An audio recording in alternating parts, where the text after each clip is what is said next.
My name is Destiny Young, and I will be presenting a speech on Clara Barton, founder of the Red Cross. Clara Barton is the founder of the Red Cross. She dedicated her life to serving others, and throughout her life she completed service-based tasks. Her legacy and devotion to human need has given her the nickname Angel of the Battlefield.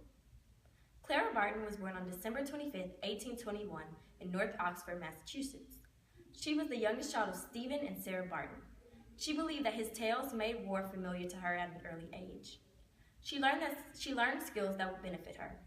At 11, she helped look after a sick older brother. In return, her brother taught her skills that young women didn't usually learn, such as carpentry. The teenage Barton was very shy, but was also very well spoken and educated. Her mother suggested that she put her gifts to work by becoming a teacher. Clara Barton gave her life to serving others at a very young age. At age 15, Barton began teaching at nearby schools.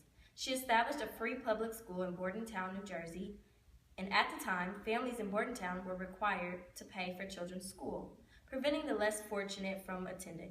She offered to teach without salary if children couldn't afford schooling. She believed that education was a cure that should be available to the poor as well as the rich. Barton began teaching in a mostly male-dominated time period. She was among the first women to gain employment in the federal government.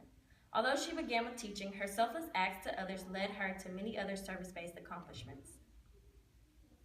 Clara Barton started working as a recording clerk in the U.S. Patent Office in Washington, D.C. in 1861 when troops flooded the city. It was the beginning of the war, and residents in the capital were alarmed and confused.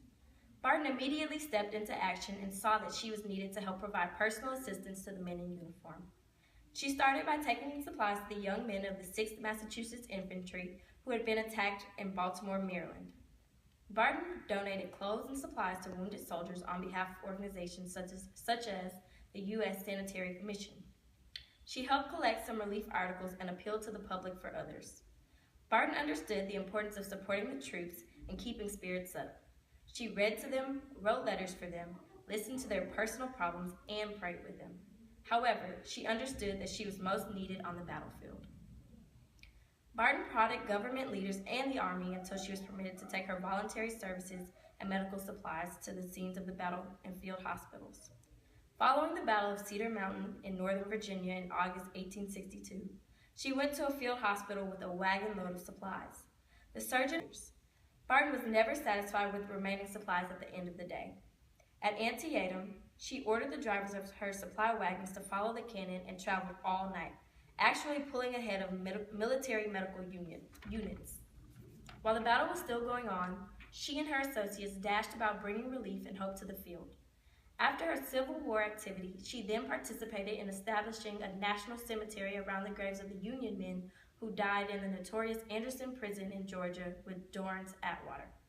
They successfully identified the graves of nearly 13,000 men. After Barton helped raise the U.S. flag over the Andersonville grounds at their dedication in 1865, she wrote, "I ought to be satisfied. I believe I am." However, her later achievements proved that she would never be satisfied except by serving and responding to human need. A more immediate call to action occurred in 1870 with the outbreak of the Franco-Prussian War. Barton knew the needs of victims of battle and went to the war zone with volunteers of the International Red Cross. To protect herself with newly accepted international symbol of the Red Cross, she made a cross out of red ribbon she was wearing. Barton helped distribute relief supplies to those needing assistance in Strasbourg and around France. She also opened workrooms to help the citizens of Strasbourg make new clothes. Inspired by her experiences in Europe, Barton began corresponding with Red Cross officials in Switzerland after her return to the United States. Soon after, the American Red Cross was founded. The American Red Cross, with Barton at its head, was largely devoted to disaster relief. The Red Cross flag flew officially for the first time in the United States in 1881 when Barton issued a public appeal for funds and clothing to aid victims of a devastating forest fire in Michigan. In 1884, she chartered steamers to carry needed supplies up and down the Ohio and Mississippi rivers to assist flood victims. In 1889, she and 50 volunteers rode the first train into Johnstown, Pennsylvania, to help survivors of a dam break that cost over 2,000 deaths. In addition to leading the Red Cross, Barton maintained interest in other fields, such as education, prison reform, women's suffrage, civil rights, and even spiritualism. She also published several books about the beginnings of the American Red Cross and the Global Red Cross Network. She died and was buried in the Barton Family Cemetery plot in Oxford, Massachusetts.